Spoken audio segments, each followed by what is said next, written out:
Welcome back to Creepcast. Today we are doing, would you call this a Hollywood special now with the recent news? It's a bit of a crossover, I'd say, Yeah. for sure, yeah. We are reading a story from back in the day called I Pretended to Be a Missing Girl, which coincidentally, not coincidentally because we're reading this because of this, is it's the new movie Sydney Sweeney is doing. When we saw that there was a movie that is going to be about an r/no sleep story, we had to read it. And I'm excited. I'm excited to read this and then go see it when it comes out and then see, like, you know, what did they keep? What did they change? All that kind of stuff. Mm-hmm. Yeah, I think this is interesting because I actually hadn't heard of this no sleep story before. And it's only 4 years old, which for most no sleep stories is pretty short. It's pretty recent. Is right? Is it only 4 years old, or because we've 4 years old? We've seen that it was posted on multiple r/websites. Yeah, I think we're reading the version from r/short stories because I think it's the updated version of it. Yes. So the author is a guy named Joe Coat on Joe Coat? No Sleep, or on Reddit, his name is jcoat12. He originally wrote the story to r/no sleep, and it was a shorter version that actually had a link at the end that made it seem like the ending of the story was in a newspaper, like it was a newspaper clipping, which is pretty cool.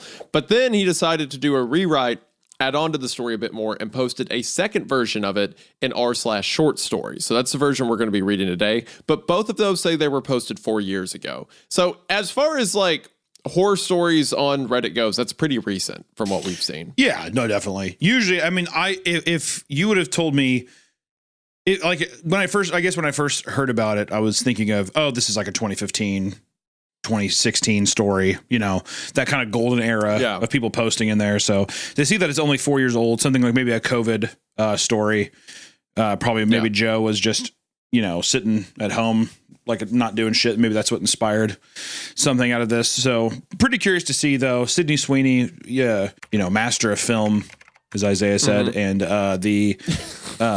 you know, I really appreciate her ability to find like the Immaculate movie that I don't know if she directed it, but I think she produced it and starred in it.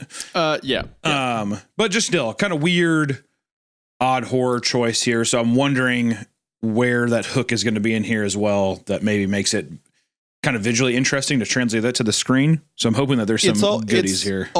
Always cool to me whenever actors like develop a kind of role of, what's the word I'm looking for? An investment sort of in the projects they're working on, where she's like, this looks good. I'm going to go in as a producer and as an actress. And also I believe Eric Roth is currently set to do the screenplay for it. And he did Dune, I think, or he was a part of the writing team on Dune, unless I'm way off. So the guy who wrote the Dune movie? No. The screenplay. The guy who wrote it is... No, that's what I'm saying. The Dune movie. I'm saying the guy who wrote the Dune movie, the screenplay for the movie, is doing the r/no sleep horror film. If that's true, that's awesome. Let me make sure. Hold on. Am I talking? He did Forrest Gump, apparently. Hold on. Wait, the guy who did... he did Dune. He did Dune, yeah. Wow. He did Dune and Forrest Gump. Good for you, Sydney. Eric Roth. Good for Sydney Sweeney for getting that. That's fucking crazy. I like how the guy's just like Forrest Gump, Dune, and then now I pretended to be a missing girl with Sydney Sweeney. r/classic. Look, I hope it's good. I'm saying this is pretty stacked so far. Yeah, like, this is a killer lineup. I say we just fucking hop in. Also, congratulations to Joe Coat for like writing a story on No Sleep 4 years ago to getting this. Also, according to what I've seen online, he is a high school English teacher. So he's just like an English teacher who likes stories, who wrote this, and now it's got all this traction. So congratulations. Be sure to check him out on Reddit. I couldn't find any other definitive links to like his socials or stuff like that, but as this becomes more popular, like as the story gets made into a film, I'm sure it'll come out. But congrats, Joe. That is very cool. Good he seems, like you were saying, to be pretty active on Reddit, so go give him some support there. Go read some of his other stuff as well. And you know, Joe, like you said, congratulations, man. The guy who fucking wrote Dune and Forrest Gump is writing the screenplay to your movie. That's pretty sick. Pretty sick. Now here's the real kicker. Do I try to do a Sydney Sweeney impression for this episode? What does your Sydney Sweeney impression sound like? trying to think. I've seen her in Euphoria a lot, and it's like, I don't even know. It's not Valley Girl. It's more. It's just kind of, I guess, I guess it'd just be a regular girl's voice. She's kind of got that. It's not Southern, but it's like Wyoming, sort of. Like a Northwest draw, you know? How does that go for you? What does that look like for you? I can't do impressions. I don't want to do that to myself right now. It's like, it's kind of Valley Girl. I can't. You know what? Whatever your heart thinks is the right move with this one. Okay. I'll trust you to it. All right. We'll see. Well, if it's horrible, I don't want to be judged. Okay. Well, you should be, I think. Okay. Also, if my voice is a little rough in this episode, I apologize. I was on a flight yesterday, and there was a guy behind me who just had the wettest, like, sickly cough I think I've ever heard. It sounded like he was, like, gurgling as he was coughing. I was, like, sitting there, and I was like, where are you going with this? like as the cough was floating around me, like you could smell the pestilence in it. It was rough. So I'm feeling a little under the weather today. I think I caught whatever he has. I'm once again a rat inside of God's hot car, and I'm pushing through. But if I suffer, it's that guy's fault, but also Hunter's somehow. Channel Sydney Sweeney's vision for this movie. For this story to turn into a movie, and let that guide you to a blissful reading experience that we're getting ready to endure. Thank you. I appreciate that, Hunter. Here we go. I pretended to be a missing girl. Michaela Murray went missing 12 years ago, on the eve of her 18th birthday. She didn't have any big plans or anything, but her friends described her as having been in a particularly good mood for what was an otherwise perfectly normal Friday. She'd gone to school, soccer practice, work, and then came home for a night of movies with her kid brother, James. He was more excited for her birthday than she was. Even wanted to stay awake with her until midnight, but, of course, had fallen asleep right away. When he woke in the middle of the night, he saw her headlights shining through his window and watched as they rushed down their country road, not knowing that it was the last he'd ever see her. The poor kid was only 5 and would be forever tormented over why she'd left him. Or why'd she never come back? It wasn't until the sun came up on that cold Saturday morning that anyone realized something was wrong. Her parents entered her room to wish her a happy birthday, only to find her bed empty, car gone, and phone off. They'd started their rounds of calls to all of Michaela's friends, but nobody had seen or heard from her. Panic really started to set in when Michaela's car was found abandoned on the side of a heavily wooded road, facing the wrong direction, practically in the middle of nowhere. There were no parks or hiking trails, nor were there any signs of a struggle or any evidence of where she might have gone next. Until Michaela's parents followed that road on a map, they knew she had a boyfriend, Tom. He was a year older and had just gone off to college. He'd been trying to get Michaela to come visit him, but her parents forbid it. But if they hadn't, this was the very road Michaela would have taken to get there. So while Linda Murray filed the missing persons report, Paul Murray sped on up that road, all the way to Tom's university. Tom swore to him, and later the investigators, that he hadn't seen her in weeks, that he had been in his room studying that night. His roommate confirmed as such, with the added disclosure of having later gone home, where he'd then spent that weekend. The rest was uncertain. The police looked deeper into Tom and found strands of Michaela's hair in his car, which proved nothing foul, but it spooked him enough into admitting that he'd seen Michaela more recently than he'd stated. That he'd picked her up late the weekend prior for a midnight drive.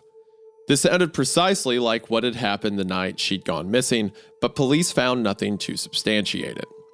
Tom was eventually cleared as a suspect, and the Murrays would never let it go. They were certain he was involved in Michaela's disappearance. So certain that Paul Murray spent several nights sitting outside Tom's dorm, waiting to catch his daughter going in or out.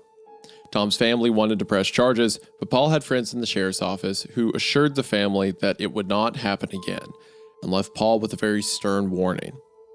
But being friends with law enforcement only went so far, and the case would soon go cold. Days, weeks, and months passing by without any further updates. The public moved on, while the people in Michaela's life were left with this dark cloud of uncertainty. wondering what had happened to her, if she was out there somewhere, alive. And she was. She was about to return home after more than a decade gone. Because I'm Michaela Murray, and I ran away that night to start a new life. That's what I told the Murrays, anyway. I had no idea what happened to that girl. That's a fun hook. Okay. That's a fun hook. Right. I will say, if I was the dad, if I was Paul, I would just be like, dude, I'm sitting outside a fucking dorm. I'm like, it'd be different if every day he was beating the hell out of Tom. You know, is this a crime? Is this against the rules? I mean, maybe it is. Dude, you can't just sit out here and watch him. He's just like, oh, I'm sorry, I can't watch who's going in and out of these buildings. It's weird, but is it illegal? Is that illegal?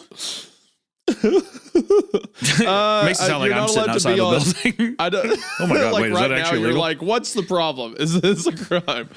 I do think it is illegal to set outside of a student's dorm, or at least like it's probably illegal at the campus, right? I guess yeah, because I guess it would be because that's probably private property. I would assume they 100% would ask you to leave. And if you didn't leave, then you'd be trespassing. Yeah. I would say. The problem is probably Paul's like, no, I'm not leaving. I'm sitting here, and the security guard's like, okay, awkward. He's like, I don't get paid enough for this. But now we have a girl who was probably fucking murdered, and then for some reason, some person decided to capitalize on it over a decade later. What a psychopath. Mm-hmm. I'm excited. Let's see where this goes. So, I'm awful. I know. I'm not proud of myself. I was desperate. Homeless and on the run. Smoking a pack a day. Sleeping with men from bars for money. Only to spend it at another bar and do it all over again. Same, honey. I was stuck and needed... That's really funny to imagine you like going to bars and being like, "Hey Toots, you looking for a? Oh no, I say, how you doing? Someone warm tonight? How you doing, sweetheart? What's your name?" And the guy's like, "What?" I do. I'm like, you ever see heaven? He's like, "What the hell are you talking about?" He's like, "Let's go in the bathroom. I'll open the gates right now for you." So I'd say, and I have the cutest little red skirt on, pleather, whole outfit pleather. You ever seen heaven? You just haven't shaved. Your hair's still like the same way. Like nothing's changed. It's kind of poetic at first, like the "Have you seen heaven" thing. It's or I say poetic. It's a bit less on the nose, but then by the end of it, I'm just like, I'm gonna suck your balls. Okay.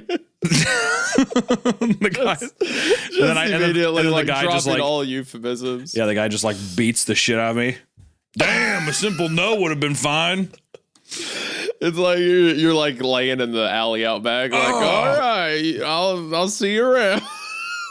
You don't know what you missed out on. Oh. Is that all you got? Is that all you got? Yeah, spitting out teeth. I can whistle better. Yeah, So this is you. The story's about you, actually. Sydney Sweeney's playing you in the movie. Yeah, imagine the viewer, listener now. Imagine that the person that's doing this is just me, but I'm dressed up as Sydney Sweeney. I have a blonde wig on, and my tits are just as big as hers, except I'm wearing a push-up bra now. All right, so the recording's been going 17 minutes and 31 seconds. I was wondering how long it would take you to mention Sydney Sweeney's chest. I was proud of you for not doing it in the intro, but 17 minutes, 31 17 minutes, 31 seconds. And to be fair, I said that I am emulating her large breast with my own large breast. Okay. But you still mentioned them. I just no, that's fair. Come up eventually. That's fair. Yeah. I was forcing all the blood to my face to not scream out it immediately. So I'm proud of myself. I know. I was proud of you for not bringing it up in the intro. That was a big step. I know. Yeah. I know. I'm very proud of you, Hunter. I was stuck and needed a plan. Then I saw her face, Michaela Murray. It was on a bulletin board at some cheap motel I'd been passing through. There were half a dozen girls on there, and Michaela stood out. Her blonde hair straight and pretty, her blue eyes as wide as her smile. It stopped me dead in my tracks, because she looked like me. Exactly like me. I could have swapped in one of my old high school photos and nobody would have noticed. Not that anyone was paying attention to this board or these girls anymore. Even the lady at the motel who'd spotted me staring said, They ain't coming home, dear, but I don't got the heart to take them down. I was curious enough to turn on the phone I'd kept in my bag just in case. My father had long stopped paying for it, but the motel offered free Wi-Fi, and I'd used it to read more about Michaela. I learned that she was only 2 years older than me, that the photo in the lobby wasn't just a one-off. She resembled me in every other photo, of which there were many, along with theories about what had happened to her. I couldn't have given any less of a shit about that rabbit hole. What got my interest were the earrings Michaela wore in these photos, or the necklace her mother wore at the press conference, or the watch on her dad's wrist. As I dug deeper, it became clear that the Murrays had money, a fair good amount of it. After entering Jerry from the entertaining. Uh-oh, I think. All right, I did that. I think Isaiah's caught himself a fly. There you go. He's a little barfly as well. He's like, uh-oh, someone's in my web. Knock, knock, Jerry. Who's there? I said that, and I'm like, all right, well, that was like a trap card for Hunter. Yeah, it did feel like pot of greed. Yeah. Hunter gets to draw 3 additional insults from his deck. Yeah, you're gay. That's just pot of greed steal. I wish instead of drawing 3 cards, you could just call your opponent gay. That'd be funny. I mean, you can. Pass turn. Stopping you from doing that. Oh. After entertaining Jerry from the bar and stealing his jacket, I ripped a butt late that I what? I ripped a butt late that night? What does that mean? I think it means it might be euphemism for weed, or I made me think of a cigarette butt, but it is funny if you entering it is funny if you saying entering Jerry into Amelia, I ripped a butt. I play pot of greed. You're gay. There goes another one. Anytime I misspeak from here on out, I can just hear the sound effect.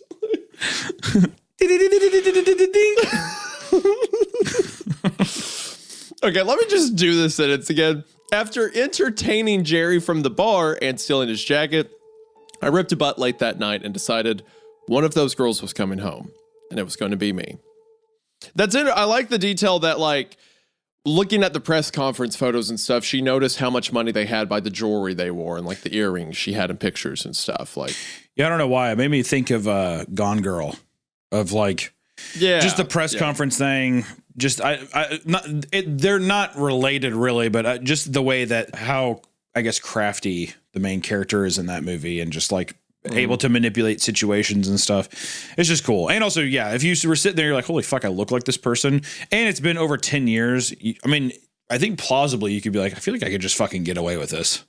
Mm-hmm. I don't know how you'd sleep at night, but you know, you do what you got to do. Yeah, I mean, yeah. It's like, well, you know, I mean, if she's already willing to like sell herself for money, then like lying to a family is probably the better alternative, right? Yeah, I mean, I would much rather. Well, you know what? And this is not going to. Honestly, here we go. Prostitution is nowhere near as evil as going to a family, lying to them, giving them hope that their daughter is alive and well. But I'll tell you, I would much rather be a wild take, but that was actually fine. Continue. Yeah, well, I was gonna say, I just don't get me wrong. Probably, if you were able to live with yourself for being a piece of shit, that's probably a much better life to live, for sure. But oh yeah, that's what I mean. That like she 100% is like, this is gonna be far easier. Yeah, like I don't want to. Yeah. Get the fuck out of these motels, all that stuff. Yeah.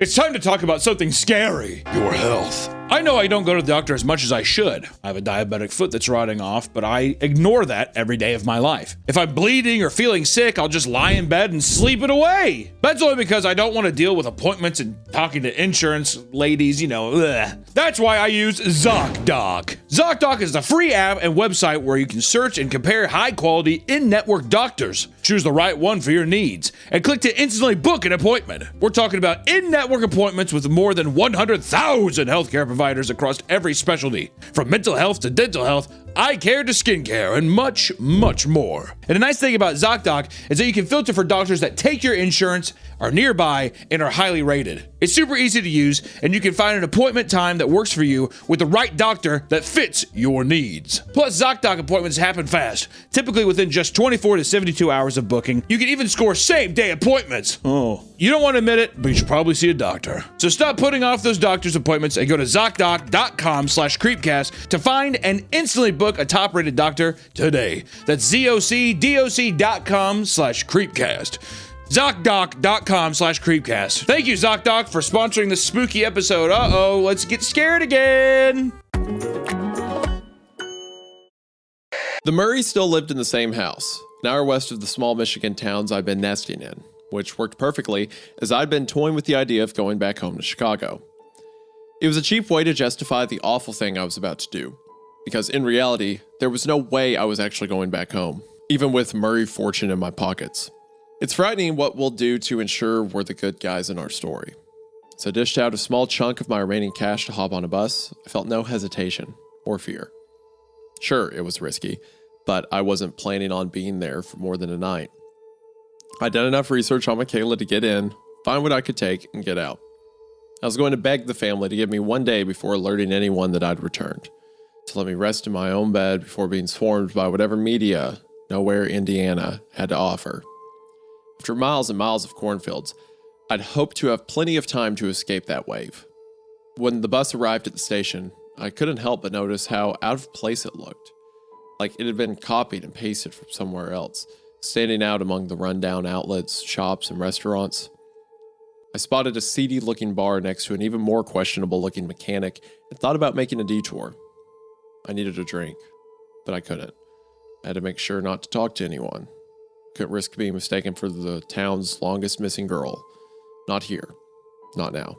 So when an older man approached me outside the station as I smoked one last cigarette, I'd panicked. He asked if I could bum him one, said that he really needed it. So I did, just to make him go away. Then he started rambling on about his car having broken down and the shithole and how he was stuck here until they fixed it. He told me his name and then asked me mine. Told him it was Abby. It's not. He said I reminded him of his niece back in Iowa, something I pretended was interesting. Maybe I can pretend to be her too, I thought. When I finished smoking, I wished him luck and set off for what I came here to do. I shoved the rest of my cigarettes and lighter deep into my backpack, along with my real identity. When I turned down Lincoln Avenue, I was no longer me or Abby. I was Michaela Murray. I was just thinking about what we see missing reports sometimes. I'm sure that this happens sometimes, but what if Michaela, what if there's something horrible at the house that she escaped from, that she was just like, I'm just going to leave my life so my family can't find me, and that's they're still looking for her. You know what I mean? It's almost like if you had some, like you were living in some kind of hell, and then the person left, and it was like actually a good thing. Just like a weird twist. I don't know. Yeah. My mind was thinking about that, where anytime you go to the Midwest, it's always just kind of this weird. It's like a very desolate feeling. I don't know. I kind of suspect that might be where the story's going. I may be a fun hook. I kind of get the vibe. It's like, what? Because the story's not just going to be I stole stuff and I left. There's going to be something that happens. So that might be where it goes. Also, our fake Michaela Murray also saying I wonder if I could be her too, has immediately made me not like this person. I fucking hate this person so much. Well, she's desperate for money and she's willing to do whatever it takes. There's desperation, but then there's also I don't know. Yeah, she's a snake for sure. I don't know. Yeah. Hold on, let me piss really quick. Right back. Whips your cock out and pisses on the keyboard. I didn't hear my funny bit about whipping his dick out and pissing on his keyboard. I said it to no laughs, and I kind of looked like a jackass. How foolish I am. Yeah, it was so clever, too. It's like the absurdity of pissing on your own keyboard. I'll do better. It'd be kind of funny if the guy who's like, hey, can I bum a cigarette? He's like, sure. He's like, yeah, I was just planning on ripping butt. And then it's like if the author, if Joe just kept putting that in the story, it's like, what the fuck does that even mean? I assume if he's like ripped a butt out of the case, like pulled a cigarette butt. But I don't think I've ever heard that phrase before. I've never heard I'm ripping a butt. I've heard ripping a cig. I've heard of people saying ripping a cigarette, but I don't. I just have not heard ripping a butt. Yeah, rip butt. Yeah, don't mind butt. Me. Yeah, just ripping butt out here. She's gonna go back. I would think that would mean farting. They're gonna have a nice. They're gonna have a nice dinner tonight, and the dad's gonna be like, Michaela, would you like to rip butt? Michaela, would you like us to rip butt together? Sure. I didn't know we did that as a family. Okay. The Murrays lived a pretty secluded life. Their home sat alone in the middle of endless plains, their neighbors barely dots in the distance. I'm starting to understand why Michaela might have run away. Although the house itself was beautiful, with many protruding sections and gables, a wraparound porch, and a large two-door garage. There is even an in-ground swimming pool out back, now covered and topped with autumn leaves, and a cute little gazebo further off in the field, draped in numerous flags and dream catchers, with flower pots lining the railings. It certainly didn't look like the kind of place tragedy had struck. I stepped quietly up the stairs and was almost spooked by my own reflection in the glass of their front door. Nerves were definitely setting in now. I rang the bell and felt my stomach sink. What if my dirty blonde hair wasn't light enough, or if Michaela had had some obvious birthmark I'd overlooked? I was sweating underneath my coat, unable to recall the name of the man I'd taken it from. When the door opened, my heart stopped. Linda Murray was standing there in her casual weekend wear, pleasantly confused. Hello? She greeted me. Then her face went white in an instant, like her soul had left her body. She shrieked and clasped her hands to her mouth, bursting into tearful exclamations. Oh my God! Oh my God! She kept repeating. She suddenly lunged forward and squeezed me tighter than I would have liked, her arms attempting to wrap all the way around my backpack. I stood there awkwardly, bracing all of her weight onto mine, as she surely was about to collapse. The dog at her legs was barking madly, and as Linda's tears dropped onto my back, all I could think about was how pissed off I'd be had I gotten caught because the dog didn't recognize my scent. Okay, I will say, I guess I wasn't processing how evil this is. It's horrible. Just now. It's horrible. The mother cried and she's like, oh, this stupid dog. Like, it's like super villain levels of bad. Because in my head, I'm like, oh, she's going to steal money. And like, that's bad. But I wasn't thinking about the trauma she's a goddamn lot lizard is infiltrating a family's home, dude. And she's like, hope old Poochie here doesn't, he better not give the family any tips. It's like, it's a dog, idiot. Yeah, she's like irredeemable. Yeah. What is it, Linda? Michaela's dad called from somewhere inside. He soon appeared in the doorway, his button-up tucked into his jeans, and when he saw my cold, pale face poking over Linda's shoulder, he stumbled back. What is this? He gasped. His eyes went wide and his bushy gray mustache twitched. The dog was still barking, reminding me that I was in fact a stranger in this house. I smiled and said, I'm home, Daddy. Oh man, she's evil. I know. How gross is that? Awful. How gross. That accent you actually just did was a pretty good Sydney Sweeney, I think. I'm trying to, I think maybe with longer stuff, it will be good. And if I don't have to continuously say daddy, that will be nice. Thank you. Yeah. I think, I hope that she keeps saying that, because that'll be great. There you go. I was trying to make myself cry, and if Linda had squeezed me any harder, I just might have. She held onto my sleeve as we let go, so afraid her daughter would run off again. Paul Murray was still staring at me in disbelief when something shifted in his face and he stepped forward. Come here, baby girl. Linda passed me off like a toy she didn't want to share. Paul pulled me into his arms and held even tighter than she had. Rocked back and forth for a moment. I can't believe it's you. Linda rushed for the door and yelled inside, calling for her son James. Come inside, baby. Paul beamed as he released me, keeping a hand on my back and beckoning me inward. It's cold. Come. We moved into the foyer, where Paul asked to take my coat, which I happily handed him. Now that I was inside, I could practically smell the bar on it. Your bag, sweetie. I shook my head and said, No, that's okay. You made a face, and I worried it was suspicious, and then worried more that my worrying was the only thing suspicious. I had to settle down. I nearly jumped when Paul turned the locks and hit a button on the alarm system. Jesus. It chimed louder than I would have expected. See, that's what I'm saying, dude. I'm saying I think you're right. The seeds are getting planted, dude. They're just like, baby girl, you ain't gonna run away so easily this time. Yeah, you get that vibe, and it's not to clarify for the audience. It's not a bear trap moment. It's not. No, 100%. First off, that's what the description. 100%. No, it's not. No, it is. It's not because that's what the description said on the article we looked at the beginning. It said she breaks into someone's house only to regret it. So we knew that. We knew that. No, what is the ohm noise you're making? What is that? That's the bear getting hit. Is that the noise a bear makes when its leg gets snapped by a giant metal trap? Do you think a bear's like a cow?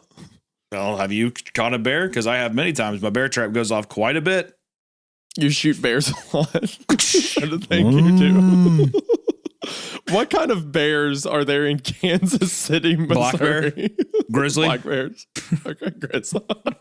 Both of them. Yeah. All kinds of bears. It's the only place. It's the crossover. That's why they call Missouri the crossover state. It's because there's both kinds of bears there. You just kill all of them. It's a rite of passage for bears to walk through the St. Louis Arch. And they have to do it in downtown St. Louis. Exactly.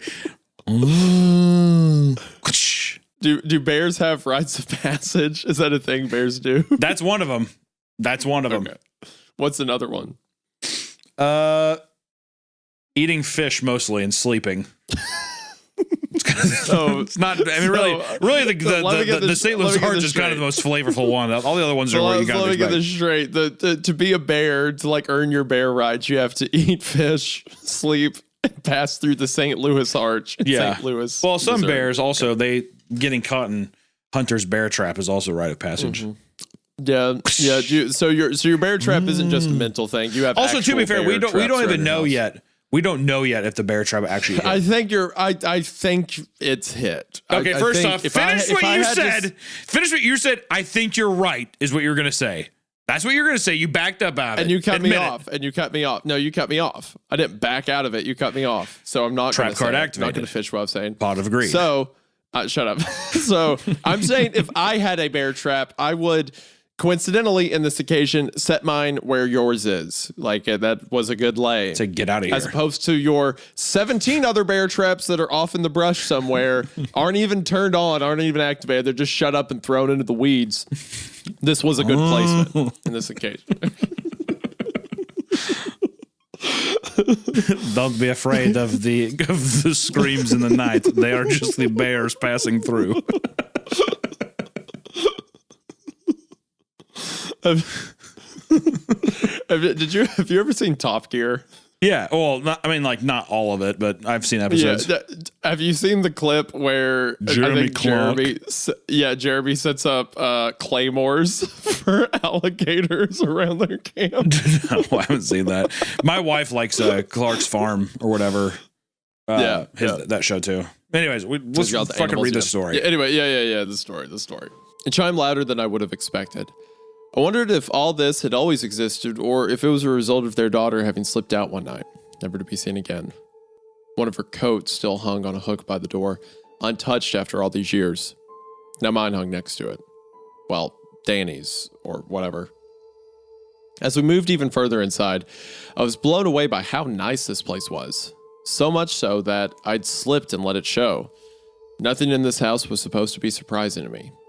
It was hard not to be impressed by the high ceilings and bookshelves, or the many sofas beside a grand marble fireplace, or the fact that it was just the room that branched off to all the other rooms, one I probably hardly ever used. As I continued to survey my surroundings, a figure high above caught my eye. It was James. Looked down over the railing and looked more flabbergasted than anyone to have seen me. At 17, he was now the same age his sister was when she vanished. Only much taller, but with the same baby face. Look, James, look who it is. It's Sissy. Come give her a hug.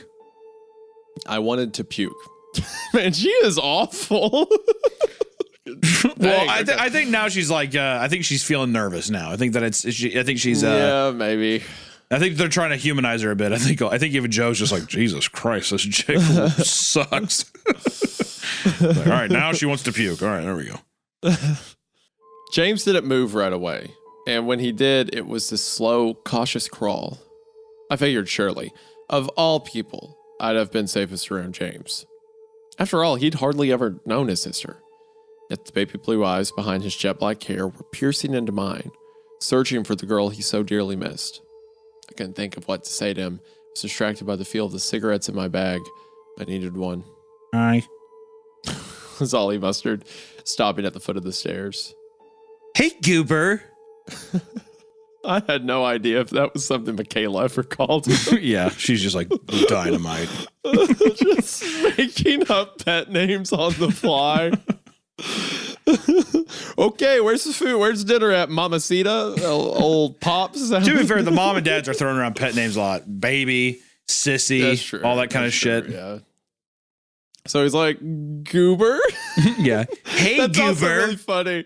That's funny to imagine that, like, your sister runs away for, like, what's it been, 6 years? Yeah. 7 years? No, like 12 years. Like 12 years, yeah. So now you're 30, and you're like, Goober? Yeah, well, to be fair, that could be some nice millennial cringe type deal. Hey, Goober. Hey, Goober. I had no idea if this was something Michaela ever called him, but neither had anyone else. James and I then did something resembling a hug and let go. Linda looked on, face red, still overcome with emotion. Paul was smiling at us. Let's go sit, yeah? You look exhausted. He wasn't wrong. I couldn't wait to sit down. There probably wasn't a piece of furniture in this place less comfortable than the mattress I'd been living on for the last decade. I held in my amazement as we marched from room to room, deeper and deeper into the house. Linda was still exhaling this stuttered, painful sob, kept reaching to touch me in any way. Hand on the back or a light brush of the hair. It was annoying, but then again, I never learned how to have a mother. When I shrugged Linda off, she looked heartbroken. Why would you shrug her off? It was at that moment that I finally began to feel like the asshole I knew I was. Okay, there you go. There's your there it is. Yeah, there's a little bit of like a human reaching out from deep down there.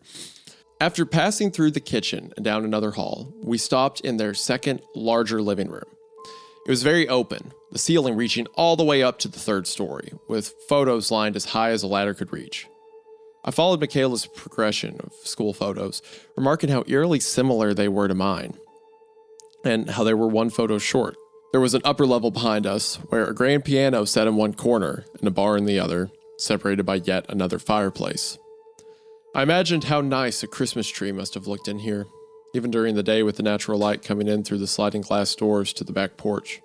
Each Murray dropped onto a separate couch on the lower level.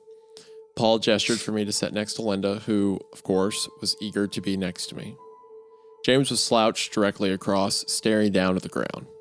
The rest of us were darting our eyes, waiting for someone to begin. Let me just start by saying that we're not mad. Linda was nodding feverishly in agreement. Paul went on. We just want to know what happened. Something inside my gut rung. If my actual dad had showed even an ounce of this concern, I might not have run away myself. Instead, he took his brother's side, my abuser. I dropped my head. I needed to get out of here. I felt trapped and I didn't mean to hurt anyone. I just didn't know what else to do. I'm really sorry. It certainly wasn't Oscar worthy, but I wasn't playing the long con. I only needed to be passable long enough for me to swipe several of the items we'd passed along the journey to this room. Paul nodded slowly, gazing off somewhere over my shoulder. Okay. Yeah, what kind of an answer is that? Like, I just needed some air. That's why I was gone for 12 years. I just needed to get out of here. Alrighty. But don't worry, Dad. It was your fault. That's why I felt like I needed to leave. You're just a terrible person. You're just awful, and I hated being around. I hated being your little sissy little daughter. I preferred to start my entire life over at 18. Absolutely. It was somehow worse than anything else he could have said. For all I knew, Michaela had had a great life here with a loving family. Now I was making them feel responsible.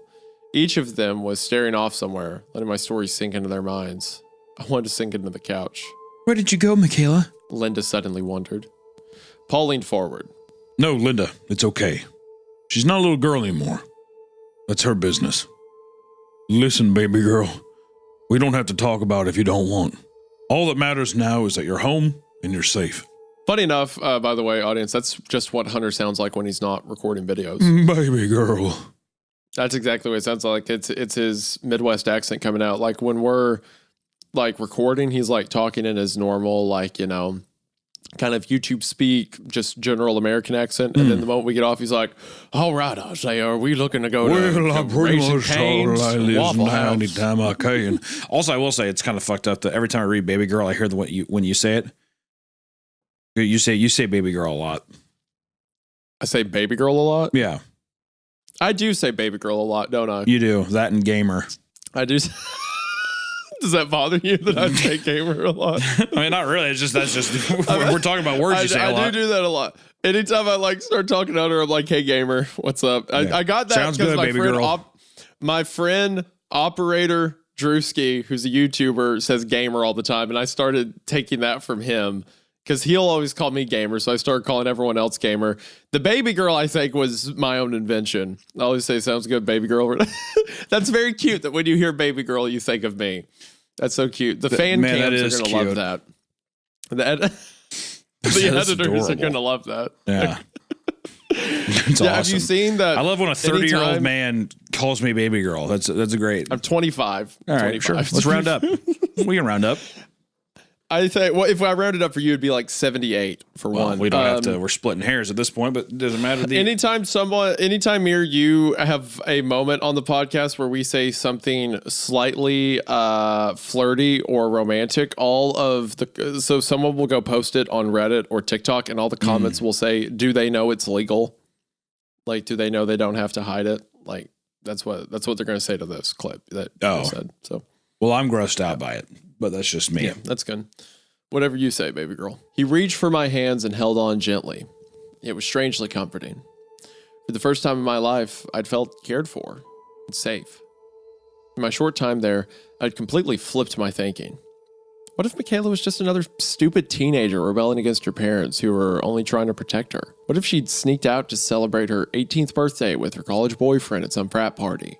What if he slipped something into her drink, or if she got too experimental? What if someone offered her something she never tried before and she took it to be cool, show off in front of her college boyfriend's college friends? I spent my whole life wishing I had hers. What if she just left it? You know what? I have an idea, Paul said with a clap. Linda, why don't you go out and get stuff for pork sandwiches? And I'll cook up some tater tots, yeah? He was looking at me with raised eyebrows like I was supposed to know what he was talking about, so I pretended to. This must have been some sort of Murray tradition or Michaela's favorite meal. That sounds great. I tried to smile at James, but it was clear he wasn't ready to forgive his sister for abandoning him. Linda hopped up. Michaela, sweetie, do you want to come with me? I hated how often she was saying her name and how she spoke to me like I was 5. Before I got a chance to respond, Paul chimed in. Hun, let her breathe. Run to the store and I'll get things started here. And you? He said to me, go rest up. It's going to be crazy here by tomorrow. I just want to have one night as a family first. I could not have agreed more. Everything was going exactly as I had planned. Maybe better. There was a really shiny, diamond-studded vase across the room calling my name, right next to an autographed jersey of some football player I never heard of. Just going to walk out with one while wearing the other. Going up to your room. We'll come get you when it's ready. Linda pulled me in for another hug and kissed me on the side of the head. She looked over at James and saw that he was looking rather lifeless. She caught his attention and made a tipping motion toward her mouth, to which James replied, I tucked them already. Finally glanced my way, but it wasn't quite the look I wanted to see. There was more than just betrayal in his eyes. Yeah, he's probably saying, why the fuck did you come back to this hell, dude? GG. I bet you're right. Way to go. I Bear think trap. you're right, yeah. It's like, why would you come back? Yeah. No, that wasn't. You just said the thing. Bear trap. That's not what a bear sounds like when it gets hit in a bear trap. Okay. All right, whatever. Everyone broke at once and dispersed. Paul heading for the kitchen and Linda making her way out. I grabbed my backpack and followed a sluggish James up the stairs, feeling good about how things were going so far. Until it occurred to me that I'd had no idea which room was Michaela's. Wasn't something she'd ever have forgotten, not even after 12 years. James and I ran to the corner and were faced with a long, narrow hallway with several doors. I feared I was going to have to guess the right one when James threw me a lifeline. Hey, He began. He stopped in front of his door and turned to me. you want to hang out, watch a movie or something? Even this had come out tense, like he was being forced to ask. Then I remembered that this had been the last thing he and Michaela had done together. Yeah, sure. I don't think I'm ready to see my room yet anyway. James nodded, and the knot in my stomach untwisted. When we entered his room, I was surprised by how neat it was. So much so that it felt wrong laying my dirty bag down. James' baggy jeans and messy hair gave me a totally different vibe, but his bed was made, the walls were bare, and the desk in the corner looked like it had hardly been used. The one window in the room had a perfect view of the setting sun beyond the fields. Shadow cast a line between the pool below and the gazebo that was just barely visible from this vantage point. I heard a lock click. We need to go now. Okay, all right. This is no, that's not. This is what. Stop making the bear noise. This is what the article said when we clicked on the story, so we had forewarning. What I will give you a bear trap about, I'll give you a single bear paw, is the reason James was so upset is that he was like, why did you come back? You're correct. Okay. He let his neutral expression drop into one of panic. I watched in confusion as he rushed over to his closet and threw on a sweater, cursing under his breath as he did so. When he looked up at me again, it was like he'd forgotten I was there. What are you talking about? James shook his head. He knows. He knew the whole time. My brain was automatically rattling off ways to salvage this, but there was no point. I was caught, and something other than my identity was bothering him. That made me nervous. What gave it away? He looked at me like I was crazy. Do you have any idea what's going on here? He killed her. He buried her. Oh, whoa, yo. Okay, that's really cool. Okay, so think about it this way. They murdered their daughter, or he murdered the daughter and then buried her. And then, like, to try to pass it off, they're like, oh, our daughter's gone missing. Oh, can anyone find our daughter? And then a girl shows up years later pretending to be, and they immediately know, but go along with the facade to get her inside. That's so cool. Yeah. Yo. Yeah, And I'm then wondering. while they're sitting there, everyone in the room knows that she's a fake. And, but she's trying to pass it off. You'd have to assume the mom knows too, right? Yes, almost certainly. Yeah. Okay. But that's a good twist. This is fun. My heart stopped. What? That wasn't in any of the theories I'd read online. Like everyone else, I'd been so sure it was the boyfriend Tom. It was obvious, but the look of fear washing over James' face was hitting me as well. How do you know that? Took me by the arm and dragged me to the window. Look. He spat with an outward finger against the glass. Far beyond the covered pool sat the gazebo, lifeless and weather-worn, with noticeable chips in its white paint. Only its right side was visible from behind the rest of the house. I could see the flags encircling its beams, waving calmly above a row of gardening supplies. James was breathing heavily as he stared out at it, his eyes fixed, even as he spoke. He built it right after she disappeared, and we're not allowed to use it. Calls it his garden. I claimed it once when I was 10 and he beat the shit out of me. But I've seen him out there at night a couple times, spraying the plants, fixing the dirt, and look. He hurried to his dresser and rummaged through before pulling something out and jamming it into my gut. I reached down. It was a dirty, purple bracelet, all stretchy and rubber. It had Michaela's name on it. I played with it in my hand. Remy dug that up last year. Dropped it right at my feet. And I remember it. I remember her wearing it that night. I stared at it and let it slide down onto my wrist, trying to find any counter to its theory. You saw her drive off? I reminded him. I saw her car drive off. There's a voice in the back of my mind telling me he was delusional, but the voice that believed him was louder and much more afraid. I watched, mouth agape, as he struggled to tie his shoes. He kept messing up and starting over, spitting more curses under his breath. My thoughts were swirling. James, why haven't you called the police? Because I can't. It was louder than he'd intended. He stood up and recollected himself. My dad is friends with the sheriff. If a cop pulls up, he'll kill us. If I run, he'll kill my mom. I don't even think she'd believe me. Okay, so the mom doesn't know. Yeah, that's what I was The mom wondering. probably thinks that she's actually disappeared. Yeah. Okay. Yeah. I put my hands up to quiet him, but the fearful cry he'd been holding in had burst out. He covered his mouth to push it back in, along with the snot and tears that were oozing out of him. He rushed over to his bedside drawer and picked up a bottle of pills, swiftly popping a few into his mouth. My chest was getting tighter. Why can't we just play along a little longer? I'll leave tonight. If we go downstairs, we're dead. We were dead the second you got here. The police, the news, they'll all be here tomorrow, whether you're here or not. They could find her. I could tell them, but my dad might snap like he did on Michaela. You don't understand. He'd rather die than get caught, and he'd take us with him. I know it. So we need to go. Out the window now. We'll just run. At that point, it no longer mattered to me if James was right or if he was out of his mind. I wanted to get out of there. I looked out the window again. It was starting to get dark.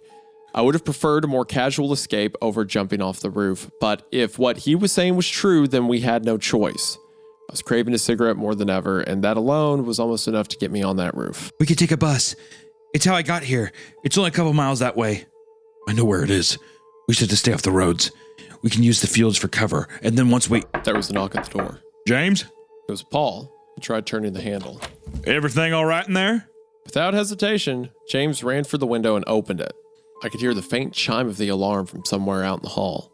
Paul's jiggling of the locked door grew more aggressive. Now what the hell's going on in there? Open the door! When he started pounding on it, I threw on my bag and joined James, who was already halfway out the window. Together we scurried on the roof, hopped onto the back porch, and dropped down onto the rather large portico above the back door. I'd almost fallen down the side, but James held me up. A loud crash came booming from back up in his room. I looked up. Don't stop! James yelled. He jumped first onto the lawn, and I followed. Both of my feet and knees took the impact hard, the ground underneath the autumn foliage deceptively solid. James held me up, and we took off running. Against his advice, I looked back and saw Paul peeking out James' window. He shouted to us and then disappeared. James had already separated himself a good distance from me. I kept pushing my legs as he called back for me to do so, my backpack bouncing off my ass with each stride. There was a road in the distance, the same road I drudged along to get here. I could see where it met the orange and purple sky. It felt like it was never getting any closer. Gunshot rang loud, ripping across the plains. Paul was now standing by the back door, aiming a rifle in our direction. His crimes chasing us behind the gunpowder. My word. Another bang and my legs buckled. When I reached the gazebo, I hid behind it to catch my breath. There was a sharp, debilitating pain in my side. I held myself up one of those railings and thought I could feel my heartbeat vibrating against the wood. I swore if I'd survived this, I would quit smoking. I peeked around the corner and saw Paul hurry into the garage, James calling out for me by the road. But as I stood there, frozen against the gazebo, flags caressing my shoulder, I thought about the girl buried underneath. What if James was right? What if nobody ever found Michaela's remains? What if we didn't make it out of there and nobody ever knew? What are you talking about? What if James is right? James is right. No. About if we don't leave now, we're dead. What if James is right about no one knows about this? What's what I mean? I'm like, of course he is. And Paul is shooting at, like, I wouldn't even question that anymore. I'd be like, you need to get the fuck out of there. That's fair. I guess she's saying, like, what if James is right that we're going to die and no one will ever know? Yeah. Well, he's right. No, he's right. He's right. You're going to die. No one's ever going to know. You know, I think it's interesting, which, you know, there's still more story obviously to go, but I like kind of how quickly the story ripped off the Band-Aid. Because at first I thought it was going to be, okay, well, now I'm in a sticky situation where I have to go along with this plan and just like hope the dad, you know, or like maybe that's like the midpoint reveal of, you know, him being like, my sister died or he killed her or whatever. And it's just like, oh, this whole time, you know, like more of a build, but it's just kind of like, you know, it's like almost like a fucking greyhound race. The things are just like dead sprinting now. I thought for a while it would be like the whole liar revealed setup. But it's like, nope, that's not what we're doing here. Paul's already shooting a gun past them and shit. Yeah. It's like, okay, well, here we are. What if we didn't make it out of there? Nobody ever knew. I thought of my own story, unheard and not believed. When I told my dad what my uncle had done all those years, he hit me. Couldn't let this story stay buried too. Took out my lighter and lit a flag, and then another. The fire burned slowly, picking up quick as it caught onto more flags and dream catchers, then down to the plants below. I stumbled back and watched the flames spread and dance along the darkening sky. I hoped, at the very least, it would be a distraction, and more so enough to attract law enforcement. I could hear Linda's shrill voice crying out at the sight of it. She rushed around the side of the house with groceries in her hands, calling out for her husband who had just sped off in his truck. He was coming. I made one last dash for James, who was impatiently waving me on. He took my arm and led me across the road his father would soon be turning onto. We slipped into the cornfield and kept going until we heard the roar of an engine pass by. I froze until there was nothing but the wind, the pain in my side still nagging me. As dark as the sky had rapidly grown, it was even darker in that field, the corn towering over us, clinging to life as much as we were. Paul's headlights were shining through from not much farther ahead. We waited in terror for a crunch or a shout, or ideally, for the truck to zoom off. Another gunshot rang high into the air. I gasped and had to cover my mouth to quiet my breathing. "What are you doing with my son?" Paul called in a sing-songy fashion. We could hear him walking about over the sound of his engine purring. "Where the fuck are you?" His footsteps wandered around, farther, closer, then farther again, separated only by the sound of swishing corn as he searched randomly along the outer edge. There was a pause, followed by a door slamming shut. Paul's truck whirled and sped back down the road. I exhaled as James tugged on my arm and instructed to keep going. We pushed through more corn and followed along the road as best as we could. I never would have imagined being in the situation when I walked down it earlier that day. Now I was wishing I never had. Sirens suddenly wailed nearby and eventually rushed past us. The glow of the flames had grown noticeably brighter in the distance, smoke visible high above the fields. "Holy shit! Come on, we need to keep moving. Are you okay?" Yeah. I wasn't. We shuffled farther through the corn, shoving it aside more aggressively as we went. I could hardly see more than a few feet in front of me. After a while, we could hear a steady buzz of passing vehicles, indicating that we'd reached the city, but also the end of the cornfields. We stepped out onto a road and into the glow of streetlights. I felt like I could breathe again for just a moment. "You ready? We gotta move quick, but we gotta blend in." I'd realized in that moment how truly young James was, and how insane I was for having put my life in his hands. I was 28, but felt just like the same little girl I was all those years ago, hoping her father would protect her. Only hoped James was better at it. We dashed across an empty street and then slipped into the downtown area. I kept my head down. Most of the businesses on the strip were closed for the night, but the bar I'd seen earlier was now glowing in its neon signs, which did a good job masking its otherwise unapproachable facade. There were locals standing outside having a smoke, drunkenly arguing about nothing. James and I crossed the street. When we reached the bus station, I was relieved to see the lights were still on. This relief would not last. "Incoming only, folks. You'll have to wait until morning. Sorry." I was already making my way for the exit. James caught up with me. "What are you doing?" "I'm getting the fuck out of here." "What am I supposed to do?" He followed alongside me, being more conspicuous than I would have liked. I stopped and leaned in close. "I don't fucking care. Come with me or don't. I'm leaving." I was on the verge of crying, the lump in my throat growing larger. James stood there at a complete loss. I looked at him and saw the 5-year-old boy who woke up in the night all alone, the street lights above shining in his eyes like the headlights he'd watched disappear. "I'm sorry. I just want to go home." I couldn't believe I had said it and meant it. Then I realized James couldn't go home. If my fire failed, he was going to be on his own, on the run, and homeless at 17. Just like I was. "They're gonna find Michaela. Then you'll be safe." He was trembling. "What if they don't?" I had no answer. Not one he would have liked anyway. Even if he made a call to the police that very moment, I could already see Paul going home and putting the rifle to Linda's head before putting it in his mouth. I wondered if he already had. I think James did too. He leaned into me and started to cry. He was a whole foot taller than me and bony, but I held on to him. Not like I had with Paul or Linda, but with Ernest. "Excuse me." A voice suddenly called out to us. I was about to run when I saw a familiar face. The old man I'd smoked with earlier was approaching us from the mechanics lot next to us. His face twisted when he recognized me back. "Oh, it's you, Abby, right? Everything all right over here?" James and I looked at each other but said nothing. An idea crossed my mind. "Actually, no, sir. We're stuck here too." The man whose name I'd forgotten grinned. "Huh. Well, car's fixed. I'm about to head out if you guys need a lift. Where you headed?" "Anywhere." His smile faded. "All right. Okay, sure. That's fine. I'm going to be driving west down 80 for a while, if that works for y'all." "Yes, that's perfect." James and I followed the man back to the lot and hopped into his old station wagon. I took the front. I thanked the old man repeatedly, even offered him gas money, but he refused it. Said he was happy to help. He introduced himself to a catatonic James in back, reminding me his name was Frank. My eyes kept darting between Frank's and the rearview mirror he was periodically checking. James was huffing short, panicked breaths.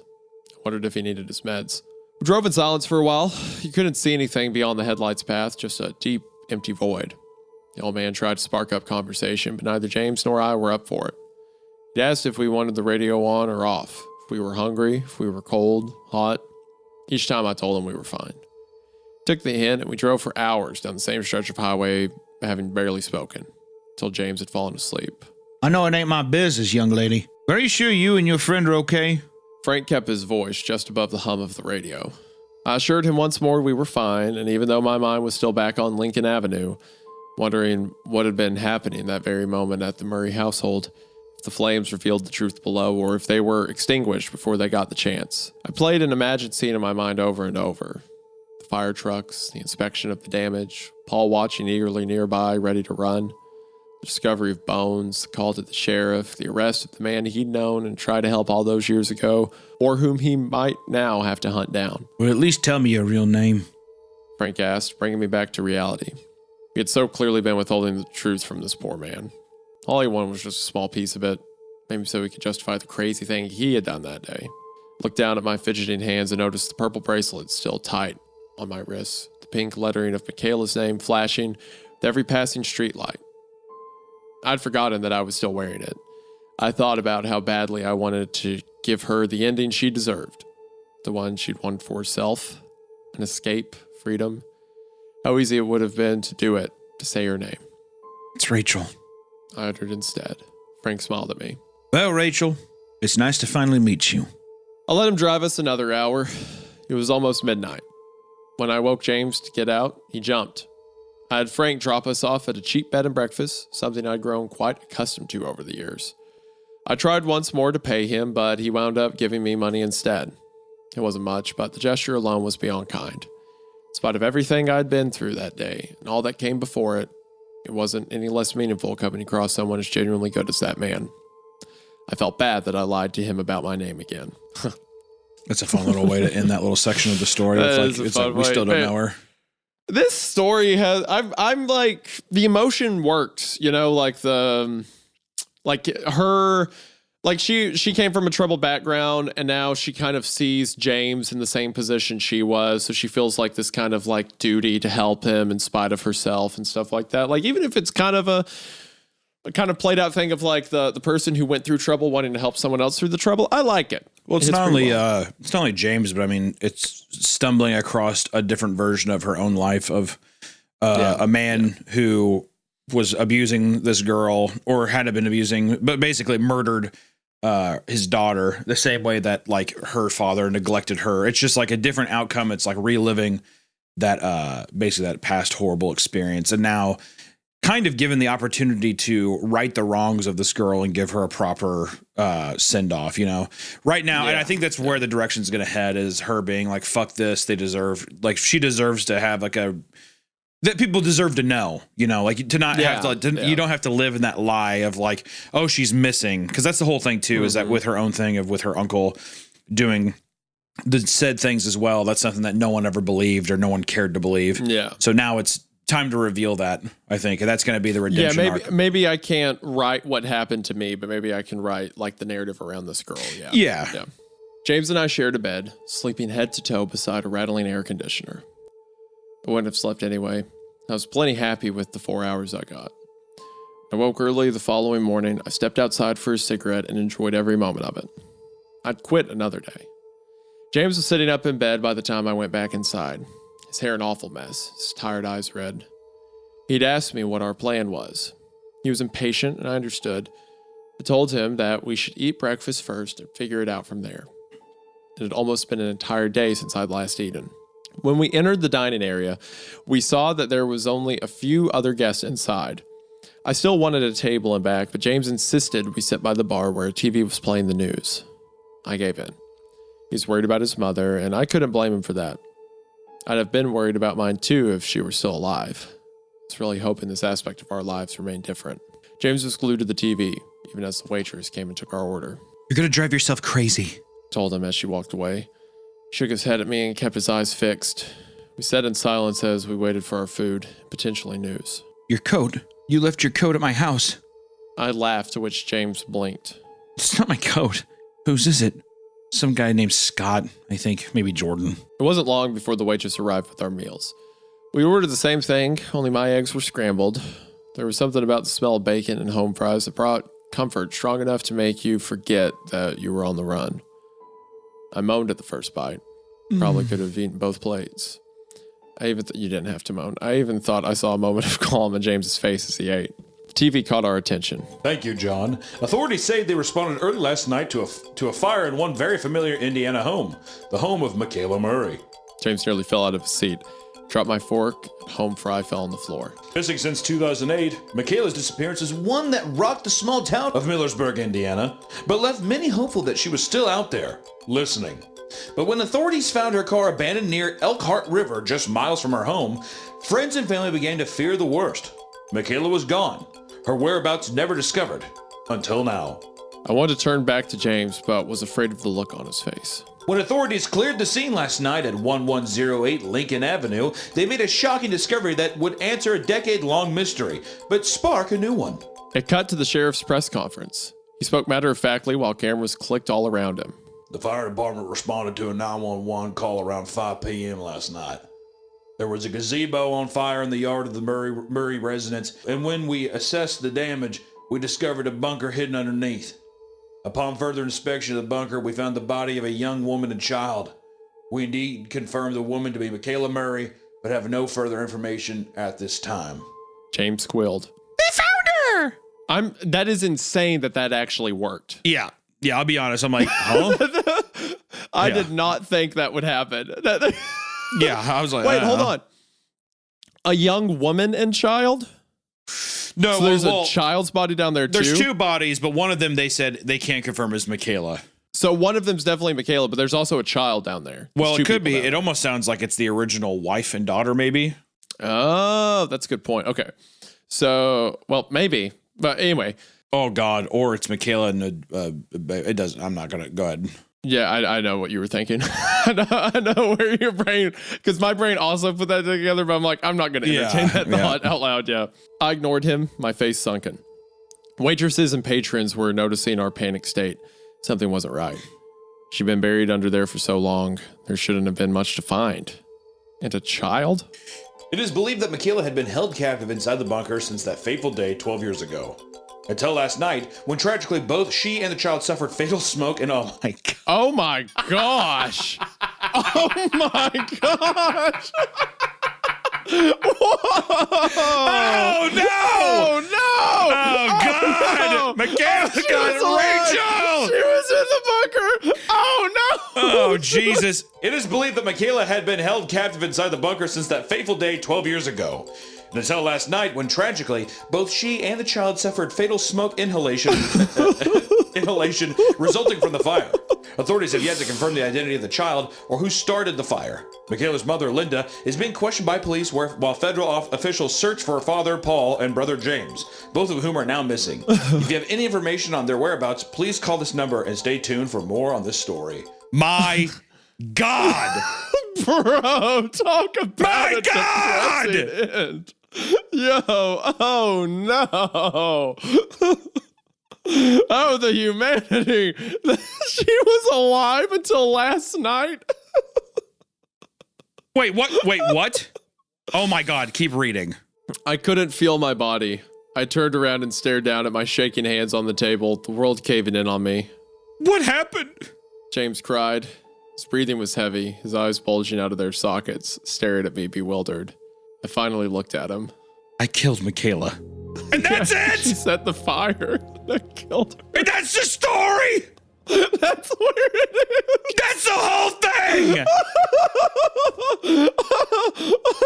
What a depressing ending. Oh my God. You find out... God! That she's alive.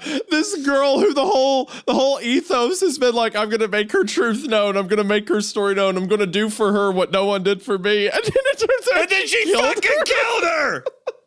She killed her. She was alive in the basement. So the implication is that the baby was like an incest baby that Paul was keeping, right? Yes. That's the idea. Yeah. Yeah. Yeah, dude. To add to a whole extra layer. Yeah. Sorry, to add literal insult to injury. Like that's like unfucking real.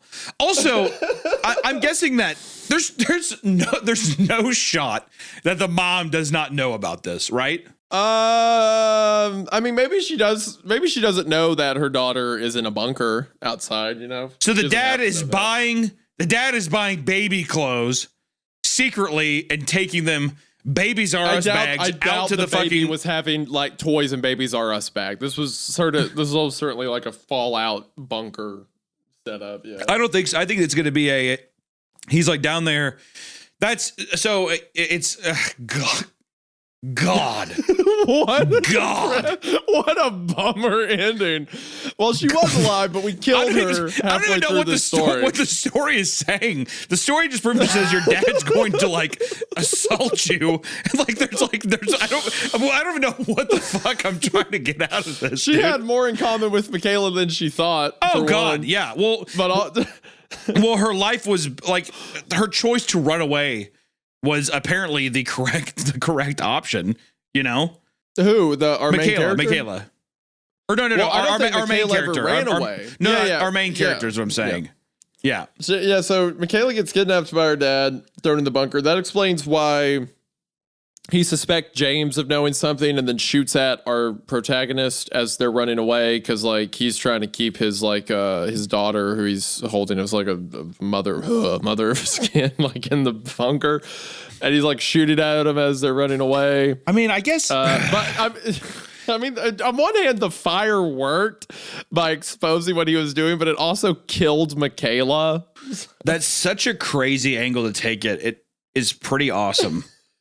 There's so many turns. Also, this isn't a super fast. It twisted like 5 times. Like, it was honestly, shink, shink, shink, like you know, I was complimenting it earlier over how fast it was going. I really kind of wish that it was one of those things where, because as soon as she said at the beginning when she was like, "Oh, I'm only going to be there for a night. I'll be in and out." I was like, okay, well, this is going to turn into something where it turns into a week or something, or like months. Yeah, she'll be there a while. Yeah, because at first, then when she like walks in, she's like, "This house is so nice." You know, it's this thing where it's like, why the fuck would I just steal this thing and go from motel to motel again? I mean, I could just like ride this gravy train for a bit or whatever. And I mean, the most sinister thing the dad did, obviously besides like shooting and whatever, I just mean like in terms of like the dialogue is like. The idea of being like, I'm going to make tater tots is like the most disturbing, like threatening thing. Is such a mind fuck. We're going to make tater tots. To where I had more of that. Daughter. You know, or even something too where like, you know, she's walking the grounds or like she's doing this thing and the dad still isn't really sure what to do. Because I think that I read it now that the mom doesn't know, which feels a little weird. Think so, yeah. Like almost, I feel like it's kind of, it would have been, I don't know, cooler. Well, I mean, not cooler, but just like more demented. The dad's a psychopath, and the mom like genuinely cares about her daughter and doesn't know that her husband is holding her daughter as like a slave wife in a bunker outside, what I'm saying is, it's even more demented and fucking creepy to me if it's like the family thing. Like she knows, but she's just like, you know, I don't know, like the mom not knowing, and then like because I guess that's true. If you have it to where the mom doesn't know. Then it makes it harder for the dad to like boot this kid out or like this the daughter, like this person that's pretending to be the daughter. Cause he's because how the fuck am I if gonna the mom do this? knows, she walks in and they just kill her. Yeah. And then you could have had some fun things where she's like walking around or like James is like, this is where he buried her. But then you can like, you know, she like goes back one night and you like hear like, you know, like screaming or some kind of thing of like she's screaming for help. There could have been there's a lot of different directions. I mean, this first off, just want to say this is gonna be a fucking wild movie. It's gonna be a wild movie. Well, that's what I was thinking. I'm like, this is a pretty short story compared to like how long you could take this idea. So making a film out of this, there's so much potential to expand it, right? Yeah, to, like, there's no shot. More scenes like that, more levels. There's no shot that the movie can end with them at a Waffle House, and then like the news comes on. I mean, I'd be down for it if it was satisfied up until. I'm just saying that you know? for a movie, I think that you get more out of like. the reveal there, like the climax of the movie is is kind of what we had here with like the chase scene, the cornfield running away, whatever. But then it's probably a thing where she's like, we have to go back and save her. This is primed for, in terms of a movie and how it goes, or even in this story, what would have happened is our character, our nameless protagonist,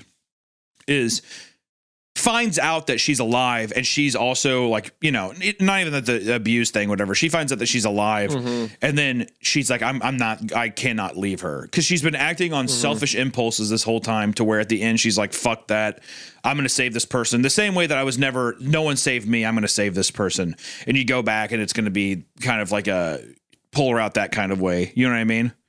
But then that's what I'm saying is, if the mom's in on it too, you think she's all sweet the whole time, and then all of a sudden she's the one who like pulls a gun out too. You know, it's just like, there's so many different ways you could do it, but there are ways you could take it. I think the way the setup worked, though, the mom can't know, because I think it's stronger that way. Yeah. And like, if this girl pretending to be Michaela walks into the house and the dad knows and the mom knows, then they can just like, and they both know that James is suspicious. They can do whatever they want. They can like kill this new girl or whatever. So I think that the way the story's written here, it has to go that direction. But I mean, man, dude, talk about a ride. Like, going from, we're going to manipulate this family, into they know they're not missing because he killed her. Then they're shooting at her stuff. And then the end reveal that they killed her in the fire. Like, dude. There was so much, it's just so weird, because so fast paced. Like, even the dad, which is kind of realistic if you think about, like, you go to a cornfield, the people they're able to like skirt around things, and they kind of like hide from them. And now the dad, the house is on fire. He's like, fuck this, I'm leaving. You know, he's going to be a fucking like a pussy and run, whatever. It's like, it all feels realistic, but it's one of those things where it's like, I'm like, man, I just wish there was just so much more meat on the story, just because it was so fun. Well, that's what the potential it has when it goes into a film. Yeah. Right? Well, I hope it'd be cool if Joe had some kind of input on that too, of like maybe other ideas. I think I saw an article that said he did, or I saw something somewhere that's like he's being adapted with it, or he's a part of the writing team or something like that. It's so crazy. The dude that wrote Forrest Gump is doing this now. He's like, he's going to sit there and he's going to write like, interior rape bunker. A woman and girl, you know what I mean? It's like it's just like the kind of like, it's just such a polar opposite to like a fucking Forrest Gump thing. He's like, all right, I'm usually have Neanderthals eating boxes of chocolate, but this time I guess I'll have to. Dude, that's not. I was looking at Eric Roth. He also wrote like Killers of the Flower Moon. Like, he has so many. Like, damn, he has some accolades. I'm curious to see what dramatic role this goes to. Listen to this: Forrest Gump, Killers of the Flower Moon, The Curious Case of Benjamin Button. My boy wrote The Curious Case of Benjamin Button. He comes out young but gets old like really quick, and then he starts getting young again. He's like, all right, and scene. Older Brad Pitt has sex with pretty hot woman. Exterior. It's like, okay, cool. Yeah, I will say this. I think Sydney Sweeney is going to be a fun cast for this. A fun pick for the lead. I think she embodies the like kind of what we were saying earlier, that Valley Girl vibe. But I think that she's a great final girl type. Oh, dude. And even Euphoria, she had some like fucking crazy moments of like, she could be like a very unhinged kind of crazy character, like very, very high strung. Yeah. So having this kind of, I'm curious it's just going to be a lot of fun to see who they have. I really hope that they don't make the kid lanky and bony, like we were saying before. It would be so funny if James. I was kind of hoping James is like a fat neck beard. He in his like room's like a net beard nest. I forget the actor's name. In my head, I imagined him as the guy who plays the zombie in Warm Bodies. James. Oh, the fucking no. He's too handsome. And he's British. That's true. Well, I think what you have to do is you either have to do. Yeah, it'd be so funny. Just like a British guy. Hello. My sister's under the gazebo. I think my sister's under the gazebo. I think my sister's down there. She's dead. And then, it's like, what do you mean we burnt her alive? A girl and child were found. Oh, God, it was much worse. It was much worse not Michaela. Yeah, I don't know. This is, man, what a just a fun trip. I have just so much I want to say, so much different fucking things I want to well, say him, King. This is your podcast. Well, I'm just saying, I can just, rant and rave about all the different things that you could do, but it's a fun story. Also, just fucking bleak. God damn. I will say the ending. That's a rough read. There's just really no character arc in the story at all. It's just kind of something that's just like you're kind of like growing with this character. You're finding things, and then all of a sudden, it's like, here's your giant bar of soap that you get a bite into. I mean, there's a little bit of our main character being like, I don't want him to be the way I was. Yeah, like but she goes from like manipulative to like wanting to take him with her. That's not really a character arc, especially when she says to the kid like come with me or don't, I don't give a fuck, I'm leaving. Like, she's pretty selfish all the way through. Really the character that had the most gumption and like drive was the 17-year-old James. We were at the part. We were at the part in this story right here where non-Michaela. This is the part where she's like, "I'm turned." Like, this is the turn. This is the part. This is the part where you would find out that like there's not a news broadcast that's just like an exposition dump of like, this is what happened. Holy shit! By the way, did we tell you that there's a all this different stuff? Instead, there's somebody in town, or she's like, we got to go. We have to go back. Like, we need to like let people know about her body is there, and they think that she's dead still. And when they go back, that's when you find out that she's like, oh no, she's a fucking prisoner inside this thing, and it's a whole nother can of worms. But she sticks with it, and that would be, and like that's like the kind of like punchy like rally behind this character who you fucking hate so far. Because I really just don't. The non-Michaela character. Really not likable. Not a likable character. Yeah, of course. But she did have there, and I think this is probably where the movie will go. She did have a tone midway through of like, maybe I need to tell someone's story just because mine couldn't be told and stuff. So there's like, the story tries to set up an understanding of why she's the way that she is with her previous abuse and stuff like that. And then it's like, maybe I don't have to be like this just because I grew up like this. Like, the story starts to give her an about face when it comes to her motivations and ethics. But then that's ripped away from her because it turns out, no, you killed the girl who you're trying to write the story of, which is a brutal slap down. Not intentional murder, but I mean, that's like the yeah. But it's just like, I'm trying to tell the story for this girl. Oops. Yeah, it is a big bundle of oopsie daisies for sure. It is a big bouquet of oopsie daisies for sure.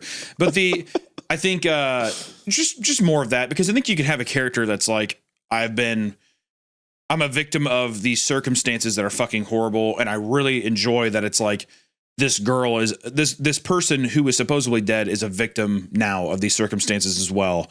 And it's a thing of being like, I have the strength now and the courage now to step up and like help somebody that I wish somebody would have helped me with, like being that like guardian angel for somebody else.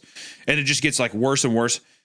It's there's a lot there, but as it is now, it does. It feels like I just got kicked in the face. I seriously felt like I got winded at the end of it. As soon as the whole thing of like, I just finally looked at him and I killed Michaela, and it's just like, you just see the down, like the upvotes and the comment numbers. I was like, are you fucking kidding me? That's it. That's it. That's where we're at. Yeah. What's funny is I'm looking at the original version that was posted to No Sleep.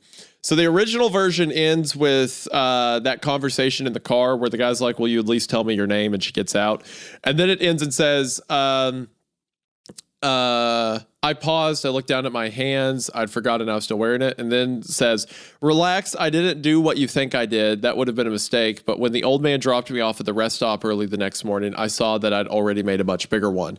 And then it links to a picture of a newspaper article that tells us the same thing.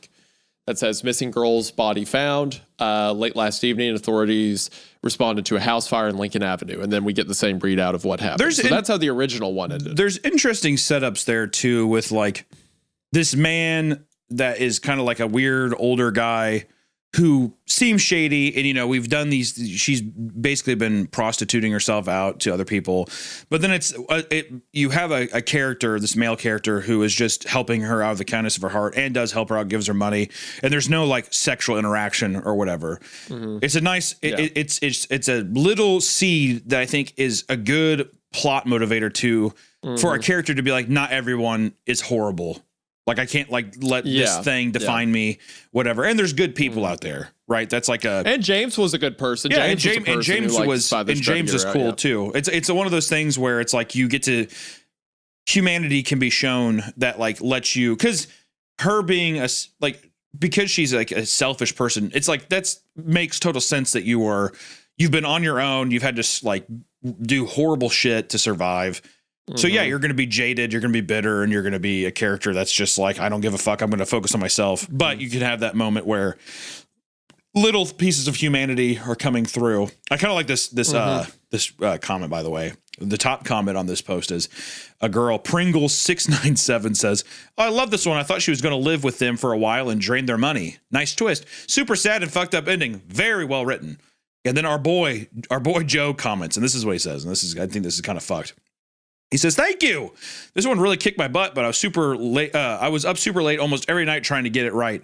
So it seriously means a lot that you all enjoyed it. That's what it's all about. You're right, though. It was pretty fucked up. It was a pretty fucked up end, huh? I feel bad, even though it was under my control." Crying, laughing emoji. I'm like, what a psychopath, dude. He's like, haha, yeah, it was fucked up, but that's just me. I'm quirky. You like that? You like caring about these characters? He's like, you like that? And it's done. That's kind of how it feels. It's just like, it's done. That's what you get. It's just like, and there it is. Bedtime. So it's interesting looking at the newspaper clipping ending, which I haven't read the entire version on No Sleep, but going off the newspaper clipping, it seems like in the original version, she ran away on her own and James didn't go with her or got separated from James at some point. And there's no mention of Michaela in the bunker having a child. It just says she died in the fire, her body found. And then it says parents Paul and Linda have been placed under arrest, with their remaining child, James, now being questioned by the FBI. So in the original, it was more ambiguous, like who was a part of it. You know, stuff like that. But I like James being the centerpiece. I like James being the catalyst of basically telling our protagonist that his sister was murdered and that they need to get out of here. I really think that if we spent more time in the house, you could get more out of not only the awkward interaction, but I think there needs to be more development with James as well. Like almost in a way of, you have a character who we think is dead and is still being like two children that are being abused in a household. I don't think James, you don't need to have it like be two fucking separate instances of assault in that way. But even just like the dad, like, I don't know, like he slaps the back of his head. He's like, come on, man. You know, or like what, like just kind of like a weird, just some other kind of, I think like some other kind of abuse or like, you know, like kind of just a shitty household. And then I think that builds his character up to where when he's taking action and doing things, it's also our protagonist being able to help him as well. And like as somebody who is alive and is going through some shit can be, I don't know. Yeah. Just like a kind of like a beacon or like a guide for our character to also help out in that time too. But also the end of just like the child thing. That's just like a demented cherry on top of the story. Yeah. Yeah. I think that was great. I really enjoyed that. That was a fun story. And also this is like primo material to get turned into a film because there is a lot of the time it bothers me when something takes like a whole novel and then adapts it one for one and doesn't make any changes. Because sometimes it's like, well, for one, we already had the book for that. And two, not everything translates perfectly from, you know, page to screen. Well, a whole novel, also a 400-page book translating into a hour and a half movie. Very hard. You're going to lose so much. You're going to lose so much. And like it becomes a different format. And there's certainly some things that do it right, but they have to understand what needs to be changed and stuff. It's not an easy one for one. But this is the other way around where you have this short, interesting idea with a lot of really cool plot moments and you can expand in places. You can add, you can change. Like, I think this would be a great film. Sydney Sweeney's perfect to be a part of it from the other projects she's been in, like Immaculate and stuff like that. A fucking Eric Ross, obviously a good screenwriter. Walton Goggins would be a good Paul. Yeah, that'd be cool. Yeah. I think that'd be sick. This is great. So I'm excited to see this is becoming a film, and I definitely get why it is. And I really enjoyed this story. That was fun. Yeah, no, it was a great little read. Y'all, we appreciate you. Be sure to go give some love to Joe. Maybe go congratulate him as well. It's pretty fucking huge to have a story of yours be adapted into a full-blown movie. So that's fucking awesome. Joe, we appreciate you, man. Also, Joe is very active on Reddit. We'll have to check out some more of his works in the future as well. But go give him some love, guys. Until the meantime, as always, be sure to check us out on Spotify, Apple Podcasts. Give us the nice ratings there. It really does mean a whole hell of a lot. Thank you so much for joining us this week, and we'll see you in the next one. Bye-bye. We'll see you in the next one. And don't forget about early in the episode, the mention of Hunter bar diving in a red pleather skirt. Okay, bye. Thanks, bye.